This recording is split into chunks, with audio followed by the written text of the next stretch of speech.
இவ்வளோ பெரிய கட்சி மதிமுக. அப்படியே வைகோ வந்து பேசினாருன்னா 2 லட்சம் பேர் அப்படியே நிற்கிறாங்க. வைகோ அதுவே செத்த போனதான் காங்கிரஸ் சார். செத்த போனோன்னு சொல்றீங்க, 23 சீட்டு வரைக்கும் நீங்க ஏன் இழுத்து பிடிச்சிங்க? ஓகே சார், இப்ப நீங்க காங்கிரஸ் 5 சீட்ஸ் ஜெயிச்சாங்க, சொல்லாம போயிட்டாங்க, துரோகி. அது துரோகி தானே. நிறைய பட்டங்கள்லாம் கொடுக்குறீங்க. அவங்க என்ன சொல்றாங்க, திமுக வந்து அதிமுக கூட பேச்சு போட்டாங்க கூட்டணிக்கு, அதனாலதான் நாங்க யாரு இதை யாருமே மறுக்கல. சட்டசபையில எதிர்கட்சி தலைவரும் எடப்பாடியும் உட்கார்ந்துருக்காங்க, இதை மறுக்கல. முதல்வர் சொல்லும் போது தொழில் திருமாவளவன் சிஎம் ஆக்கலாம். தனிப்பட்ட முறையில் குடியாத்த குமரனை கேட்டால் கூட தொழில் திருமாவளவன் சிஎம் ஆக்கலாம், ஒத்துக்கலாம். ஒரு உடன்பாடில் தான் வந்தானுங்க. உங்களுக்கு ஓட்டு போடலையே காங்கிரஸ் யாருமே. காங்கிரஸ் வாக்கு வங்கின்னு ஒன்று இருக்குது இல்லை போடலையே. அப்போ விஜய் அவர்கள் சொன்னது மாதிரி உண்மையான காங்கிரஸ் தாவேகா பக்கம் இருந்திருக்கு சார். துரோகிங்க சார் எல்லாருமே. விடுதலை சிறுத்தைகள் எங்களுக்கு ஓட்டு போடலீங்க. அவர் சண்முகம் ரொம்ப தரங்கட்டு பேசுறாரு, ரொம்ப தரங்கட்டு பேசுறாரு.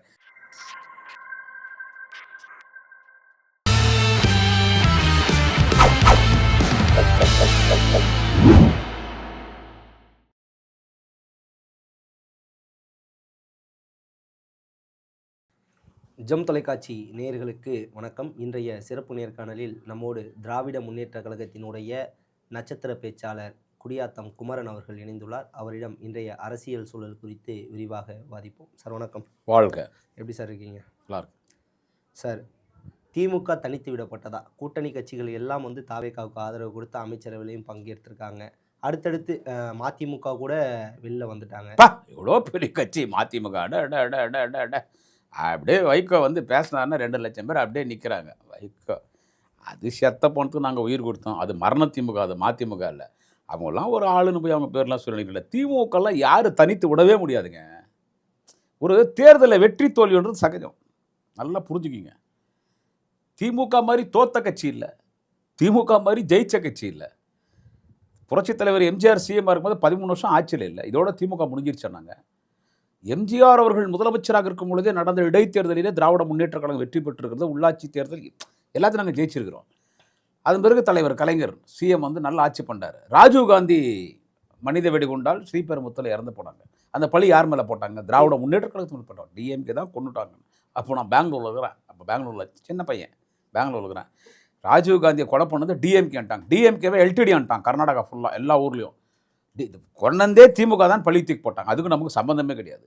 அப்போ சொன்னாங்க இனி திமுகங்கிற கட்சி ஒழிச்சிட்டான். ராஜீவ்காந்தி கொலை வழக்கு அவருக்கு தமிழ்நாட்டில் இறக்குறாரு. எலெக்ஷன் கேன்வஸ்க்கு வந்தவர் ஸ்ரீபெரும்புத்தூரில். அந்த பழி தூக்கி திமுக மேலே போட்டாங்க. எவ்வளோ பெரிய பழி அது. ராஜீவ்காந்தி யார்? இந்திரானுடைய மகன், பண்டிட் ஜவஹர்லால் நேருடைய பேரன், பிரதமராக இருந்தவர். சிட்டிங் அப்போ சிட்டிங். அவரை வந்து நுச்சுநூறாக போகுது பாடி. திமுக தான் கொண்டுட்டாங்கன்னும் போது அது எவ்வளோ பெரிய பழி. முடிஞ்சு போச்சு திமுகன்னாங்க. அவ்வளோதான், இனி திமுக ஒரு கட்சியே கிடையாது, இனி எங்கேயுமே கொடி கம்மியாக இருக்காதுன்னு. அடுத்த 5 வருஷத்தில் தேர்தல் 96 அடுத்த தேர்தலே பார்த்தீங்கன்னா திமுக ஆட்சிக்கு வரும். அடுத்த தேர்தலில் அப்போ ஜெயலலிதா முதலமைச்சராக வராங்க. அடுத்த தேர்தலில் திமுக ஆட்சிக்கு வந்துச்சு. எனவே ராஜீவ்காந்தி கொலைப்பழி எங்கள் மீது விழுந்துச்சு, அதையும் நாங்கள் வென்று வந்திருக்கிறோம்.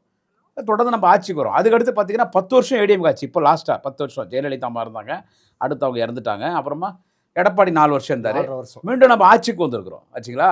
இப்போ இந்த கூட்டணி கட்சியில் நம்மளோட கூட்டணி சேர்ந்து நமக்கு ஜெயிச்சாங்க. இப்போ அவங்க எல்லாருமே பார்த்தீங்கன்னா திமுகனால தான் ஜெயிச்சாங்க.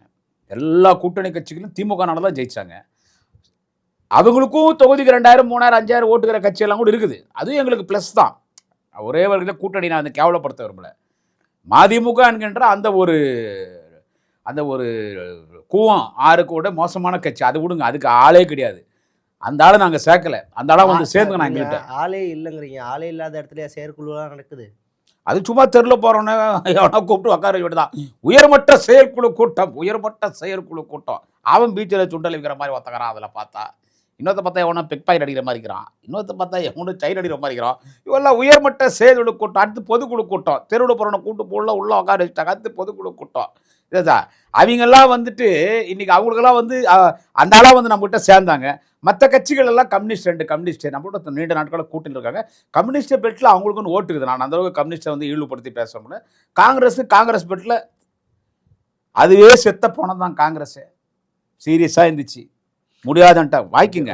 ஐசியூவில் சேர்த்து வென்டிலேட்டரை வச்சு ஆக்சிஜன் வச்சு காப்பாற்றி கூட்டின்னு வந்து வெளியே விட்டு எதுவும் எம்எல்ஏ ஆக்கணும்.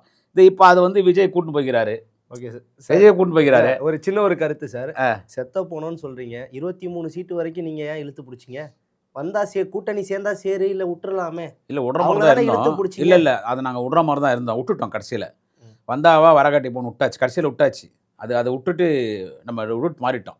28 சீட்டு கொடுத்தோமே, ரூட் மாறிட்டோம். கடைசியில் அன்னை சோனியா மல்லிகார்ஜுன கார்கே 2 பேர் திமுகவோட தான் இது கூட்டு வரணும்னு அவங்க விரும்பினாங்க. ஆனால் அப்பயே ராகுல் காந்திக்கு அவருக்கு திமுக வரது விருப்பம் கிடையாது.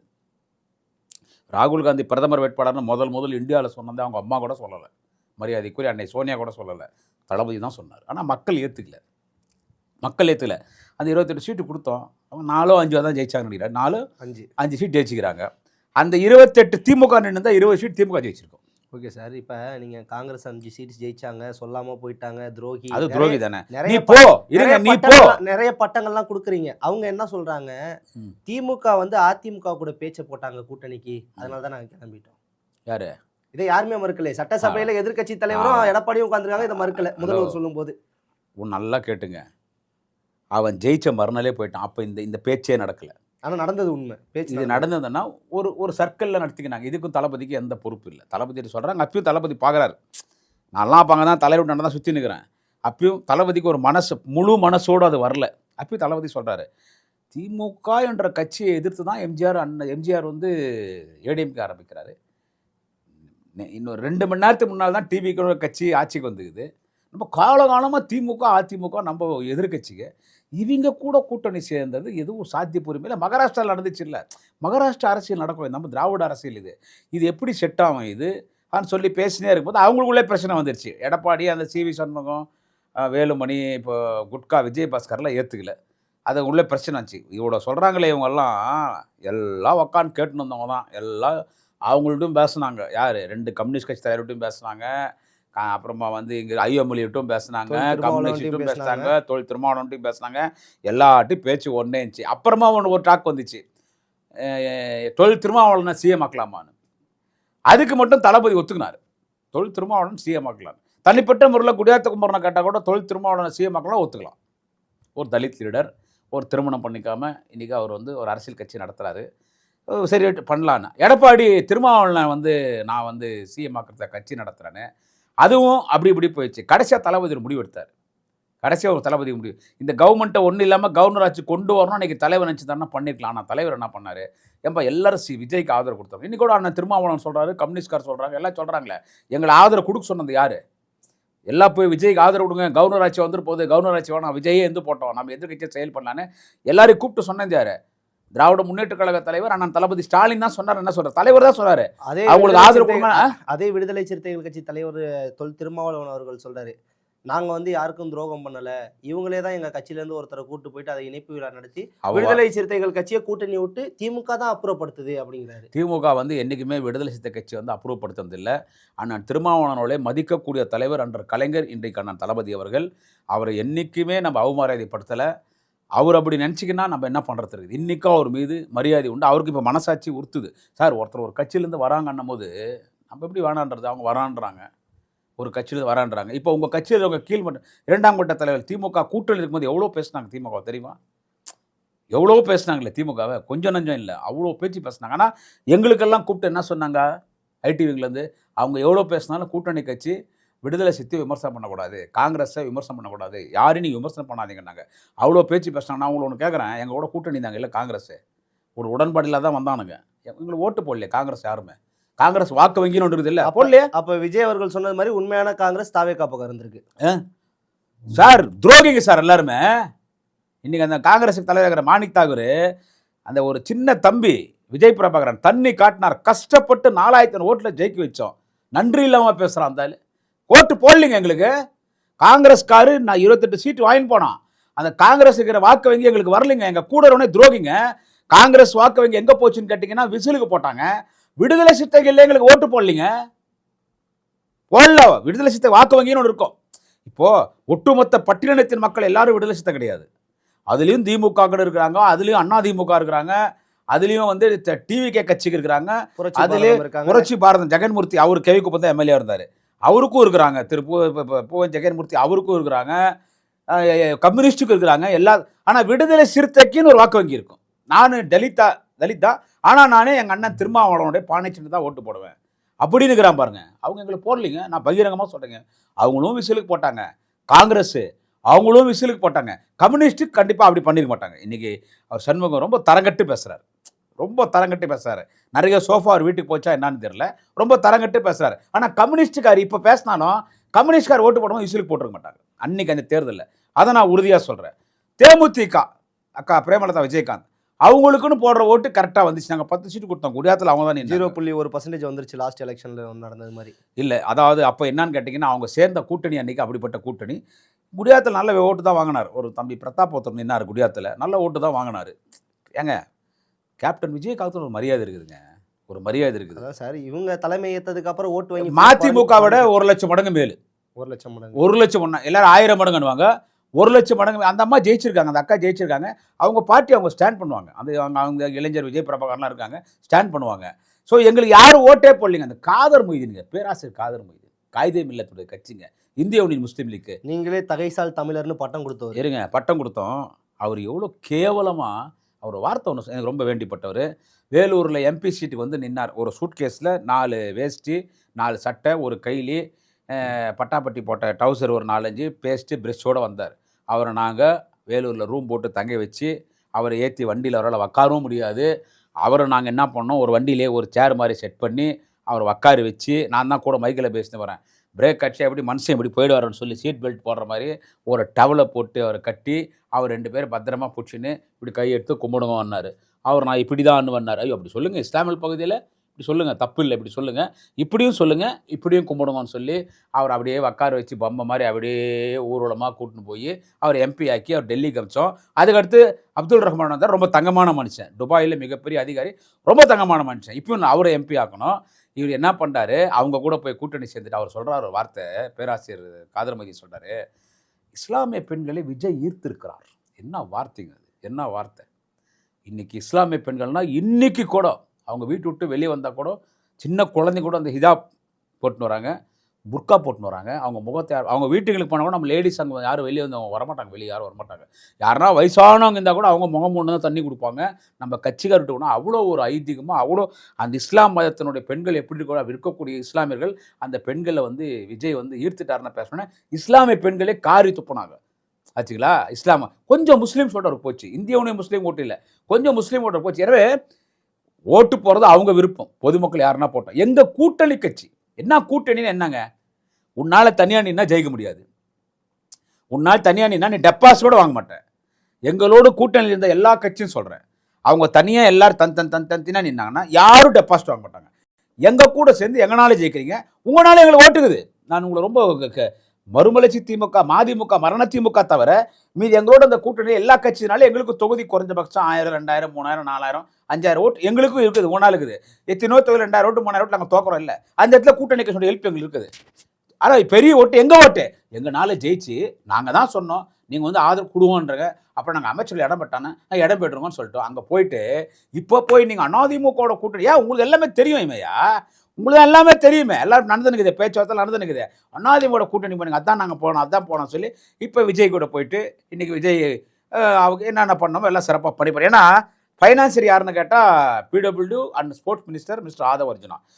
தமிழ்நாட்டினுடைய முதலமைச்சர் விஜய் பேருக்கு தான், just for name sake Mister Joseph Vijay chief minister of Tamil Nadu. But acting CM is Aadhav Arjuna, acting CM is Aadhav Arjuna. Total all IPS, IAS officers are under control of Adhav Arjuna. According to me, not only according to me, this is the real fact. Adhav Arjuna is the CM of Tamil Nadu. Just for namesake, Mr. Joseph Vijay is a toy CM. இந்த கவர்மெண்ட்டை function பண்ணுறது யாருன்னு கேட்டால் ஆதவ் அர்ஜுனா. கூட்டணி எல்லாம் பேசியாச்சு, பேசி இன்றைக்கி எங்களை விமர்சனம் பண்ணுறாங்க, இன்றைக்கி எங்களை விமர்சனம் பண்ணுறாங்க.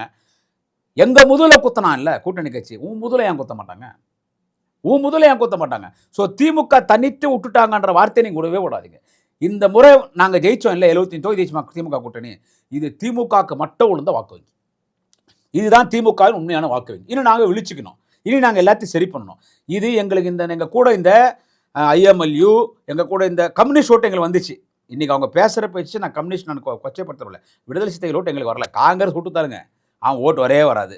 அவன் கோபால்சாமிக்கு தமிழ்நாடு ஃபுல்லாக எடுத்தது 2000 ஓட்டு கிடையாது. தமிழ்நாடு ஃபுல்லாக எடுத்தது 2000 ஓட்டு கிடையாது. ஸோ நாங்கள் தான் ஜெயிச்சுக்கிறோம். இன்றைக்கி நீ என்ன பண்ணுற, எங்கள் கூட்டணி கட்சியில் வச்சு உங்கள் கூட்டணியில் எங்கள் பக்கம் வந்துச்சு, எங்கள் பக்கம் வச்சுக்கோ. கோபால்சாமி என்னத்த கூட்டணி சேர்த்தாங்க சொல்லுங்கள்? விஜய்க்கு தெரியாதா? ஆதவர்ஜனா தான் சேர்த்தா. அப்படி என்னத்துக்கு சேர்த்தாங்க? அந்த ஆள்னால எந்த புரோஜனம் இல்லைன்னு தெரியும். என்னத்துக்கு வச்சுனாங்க? அவங்களுக்கு குலைக்கிறதுக்கு ஒரு ஆள் வேணும். விஜய் பற்றி ஆஹா ஓஹோன்னு பேசணும். இப்போ திமுக இத்தனால அதுக்கு தான் வச்சுருந்தீங்களா? நாங்கள் வச்சுக்க அந்த ஆளாக வந்தார், நாங்கள்லாம் வேணான்னு தான் சொன்னோம் சார். நாங்களாம் வேணாம் தான் சார் சொன்னோம். எந்த தொண்டரும் கோபால்சாமி அது வந்து பிடிக்கல. அவர் கூட்டின்னு வந்து எம்பி ஆக்கி தீப்பொட்டி சிந்து நிற்க வச்சு நாங்கள் எல்லாம் ஜெயிச்சிருக்க முடியுமா? நாங்கள் இல்லைன்னா நீங்கள் சொல்லுங்கள், ஒரு நடுநிலைமையாக சொல்லுங்கள். கோபால்சாமியை பார்த்து 100 ஓட்டு போடுவானா? அந்த தீப்பொட்டிக்குள்ளே 100 குச்சி இருக்குமா? ஒரு தீப்பொட்டிக்குள்ளே அந்த 100 ஓட்டு உன்னால் வாங்கிட முடியாது. நோட்டா கீழே தான் வாங்கியிருப்பேன். அங்கே இருக்கிற அண்ணன் கேஎன் நேரு, தலைவர் தளபதி அண்ணன் உதயா சொன்னார் ஜெயிக்க வைங்கன்னு. அங்கே அண்ணன் கேஎன் நேரு என்னுடைய திமுக தொண்டர்கள், என் திமுக நிர்வாகிகள் கஷ்டப்பட்டு வேலைப்பட்டு ஜெயிக்க வச்சா என்ன சொல்கிறது, பீடை தொலைஞ்சி சென்றான் அந்த ஆள். யார்? வைகோ பையன், துரை வைகோ. எங்களை விட்ட பீடை போச்சுன்றான். நாங்கள் தனி சின்னத்தில் போட்டி விடாமல் விட்டோம். உதயசூரியனில் போட்டிருந்தீங்கன்னா காலி. பெரிய தப்பு. போட்டிருந்தா காலி. நீ எங்கள் துரதிருஷ்டவசம் உதயசூரியன். அந்த உதயசூரியன் தானடா அவங்க அப்பாவை 27 வருஷம் வைகோ பார்லிமெண்ட்டுக்கு அமிச்சிச்சு. இப்போவும் பார்லிமெண்ட்டுக்கு அமிச்சோம், உன்னையும் பார்லிமெண்ட் வச்சுக்கிறோம். இப்போ அந்த எத்தனை கட்சிக்கு போவான்? அன்னைக்கு ஜெயலலிதா, நாங்கள் தங்கத்தாரை புரட்சி தலைவி அம்மாவை பாதுகாப்பு கவசமாக இருந்து பாதுகாப்போனாரா? அடுத்து கேப்டன் விஜயகாந்த் மனுஷன் எங்கள் கூட கூட்டணி இருந்தால் எதிர்க்கட்சி தலைவராக இருப்பார். கேப்டன் புரட்சி கலைஞர் விஜயகாந்தை முதலமைச்சராக்குவேன், அவருக்கு அதிமுக பாதுகாப்பு கவசமாக இருப்பார்னாரா? இன்னைக்கு தாவேக்காவுக்கும் பாதுகாப்பு கவசம். இப்போ என்ன சொல்றாரு? ஆளுகிற தாவேக்க அரசை எதிர்கட்சிகளால் வரக்கூடிய கணைகளை தடுத்து நிறுத்துகிற பாதுகாப்பு கவசமாக அதிமுக இருக்கும். ஆச்சா, அன்னைக்கு என்ன சொன்னேன்? திமுக இருக்கும்போது அண்ணன் கலைஞரிடத்திலே சத்தியம் செய்திருக்கிறேன், இந்த மண்ணிலே உயிர் வாழும் வரை தளபதி ஸ்டாலின் அவர்களுக்கு பக்கபலமாக பாதுகாப்பு கவசமாக இருப்பேன். உக்காளி எத்தனை பேருடா பாதுகாப்பு கவசமாக இருப்பீங்க? அப்பனும் புள்ளியும் தும்பஞ்சடியில் தூக்கு போட்டுன்னு தொங்குங்கடா. என்ன பேச்சு? அப்படியே சிரிக்கிறார். நான் லஞ்சம் வாங்கினேனா? என்னுடைய நேர்மை பற்றி தமிழ்நாட்டு மக்களுக்கு தெரியும். அப்படியே கரடி கக்கூஸ் போற சவுண்ட்ல சிரிக்கிறான். காரி தப்புறான். என்னது? ஐயோ, இந்த அவை பழிக்கிறாள் ஆளாக வேண்டுமா? அன்றைக்கே ஈழப்பொருளை நான் வடிந்திருந்தால் நன்றாக இருக்குமே. என்னை நோக்கி ஒரு குண்டு வந்தது, கடலிலே வந்து கொண்டிருக்கிறேன். அந்த குண்டு என் மீது விழாமல் கடலிலே விழுந்து விட்டது. இன்னொரு குண்டு வந்தது, அது என் மீது விழு என்று பார்த்தேன், அதுவும் விழவில்லை. அந்த குண்டால் நான் இறந்திருந்தால் நன்றாக இருந்திருக்குமே. வக்காலே அந்த குண்டுக்கே கேவலமாயிட்டு இருக்கும். இந்த ஆள் விழுந்தா ஈழப்போரில் இறந்திருந்தா ஈழத்துக்கே கேவலமாயிருக்கும். இவங்கெல்லாம் ஈழப்போரை பற்றி பேசி, இவங்கெல்லாம் திமுக பற்றி லஞ்சம், என்னது கலெக்ஷன் கரப்ஷன் கமிஷன். அப்போனா வாயில் பனானாவை வச்சுருந்த திமுக கவர்மெண்ட் 5 வருஷம் இந்தியா. அப்போ தெரியல அவனுக்கு கலெக்ஷன் கமிஷன் கரப்ஷன் சொல்லிட்டு? அப்போ தெரியல அவனுக்கு. எனவே இப்படிப்பட்ட ஆட்கள் போய் இன்னைக்கு எங்களை எதிர்த்துட்டு திமுக தனித்து விடப்பட்டதுன்னா, அவர் தலைவர் தளபதி ஸ்டாலின் இந்த தேர்தல் ஒரு தோல்வி வச்சு அவர் யாரும் கணிக்க முடியாது. சார், அப்பா எங்கன்னு தேடினார். யாரு? சிஎம் ஜோசப் விஜய் அப்பா எங்கன்னு தேடுறார். அவர் நீ ஜெயிச்சு மறுநாளே போன அப்பா இருந்தார்ல, வீட்டில் அப்பா இருந்தார்ல, போனாலே எங்கள் தலைவர்கிட்ட. அப்பா பார்த்த இல்லை. எலெக்ஷன் கவுண்டிங் அன்னைக்கு 2 மணிக்கு நீங்கள் சொன்ன மாதிரி எங்கள் தலைவர் தளபதி அண்ணன் ஸ்டாலின் தோத்துட்டார்ப்பா. அறிவாத்து சாயங்காலம் வந்துட்டார். மறுநாள் தொகுதிக்கு போயிட்டாரு. இந்திய துணை கண்டு மட்டும் இல்லை, உலகத்திலே ஒரு தலைவன் தோற்று போய் மறுநாள் மக்களை சந்தித்தார் என்று கேட்டால் அவர் எங்கள் ஒரே தலைவன், என்னாலும் தமிழ் மக்களின் முதலமைச்சர் தலைவர் தளபதி ஸ்டாலின். இன்னைக்கு அவர் ஃபுல் ஆக்டிவா இருக்கிறாரு. இன்னைக்கு ஒரு பொறுப்புள்ள எதிர்க்கட்சி தலைவரான உதயநிதி ஸ்டாலின் பணியாற்றி கொண்டிருக்கிறார். காலங்கள் பதில் சொல்லும். அவர் கரூரில் என்ன பேசுறாருன்னு தெரியல. இப்போ நீங்கள் நான் பேசிக்கும் போது அவர் கரூரில் அவர் என்ன பேசுறாரு தெரியல. அதுக்கு நம்ம தொடர்ந்து மிக விரைவில் நம்ம ஜம் தொலைக்காட்சியில் அது குறித்து பேசுவோம். எனவே திமுக தனித்து விடப்பட்டது, இதோடு திமுக அழிஞ்சு போச்சு, இதோட திமுக ஒழிஞ்சு போச்சுன்னா எவ்வளோ சீக்கிரம். நான் இன்னொன்று சொல்கிறேன் சார், தனிப்பட்ட குடியாத்தகுமரன் கருத்து சார். இந்த குதிரை பேரம், எம்எல்ஏக்களை விலைக்கு வாங்குறது, சபாநாயகர் மீது நம்பிக்கையில்லா தீர்மானம் கொண்டு வருது, இந்த ஆட்சியை கவுத்துட்டு அடுத்து நாங்கள் ஆட்சிக்கு வந்து எங்கள் தளபதி சிஎம் சீட்டில் உட்காரிக்கிறது, அதில் எங்களுக்கு உடன்பாடு இல்லை. என் தனிப்பட்ட கருத்து அதுதான். எங்கள் தலைவர் தளபதி ஸ்டாலினுடைய கருத்து தான். ஆட்சியை கவுத்துட்டு அவர் சிஎம் உட்கார்னா எடப்பாடி அம்மையா சசிகலாவுக்கு தண்டனை கொடுத்தாங்க இல்லை? கூவாத்தூரில் என்ன நடந்துச்சு? அன்றைக்கி எடப்பாடி சிஎம் ஆனார்ல, அன்றைக்கே இந்த வேலையை நாங்கள் பார்த்தா அன்றைக்கே எங்கள் தலைவர் தளபதி சிஎம் ஆயிருப்பார். ஒரே வார்த்தை சொன்னார் எங்கள் தலைவர் தளபதி அண்ணன் ஸ்டாலின் அவர்கள். ஒரே வார்த்தை சொன்னார். என்ன சொன்னார்? இந்த பின்வாசல் வழியாக வர பதவி எனக்கு தேவையில்லை, நான் முன்வாசல் வழியாக தான் வருவேன். இன்றைக்கு ஜெம் தொலைக்காட்சியில் குடியாத்த குமரன் சொல்கிறேன், இன்னைக்கு சொல்கிறேன். நான் மக்கள் கிட்ட நாங்கள் தளபதி ஸ்டாலின் தான் முதலமைச்சர் வேட்பாளர்னு சொல்லுவோம். மக்கள் ஓட்டு போட்டு தப்பு பண்ணிட்டோம், மாற்றம்னு தப்பு பண்ணிட்டோம். இந்த தலைவர் தளபதி ஸ்டாலின் இந்த நாட்டுக்கு முதலமைச்சர் வந்தால் தான் நம்ம நல்லா இருப்போன்னு மிக விரைவிலே தலைவர் தளபதி ஸ்டாலின் அவர்களே தமிழ்நாட்டு மக்கள் முதலமைச்சர் நாற்காலியில் அமர வைப்பார். இது நடக்கும். மக்கள் என்றைக்கும் எங்கள் பக்கம். தமிழ்நாடு அரசியல் உடுப்பி ஓட்டில் எச்சல மாதிரி ஆயிடுச்சுங்க. உடுப்பி ஓட்டில் எச்சல மாதிரி ஆயிடுச்சு. அந்த மந்திரிங்கோ அந்த எம்எல்ஏங்கோ அவனுக்கு அடிக்கிற கூத்து எப்பா, யாரையும் நான் விமர்சனம் பண்ண விரும்பலை. இதுக்கு காலம் தான் பதில் சொல்லும். ஓகே சார், சிறப்பான தகவலுக்கு ரொம்ப நன்றி. வாழ்க.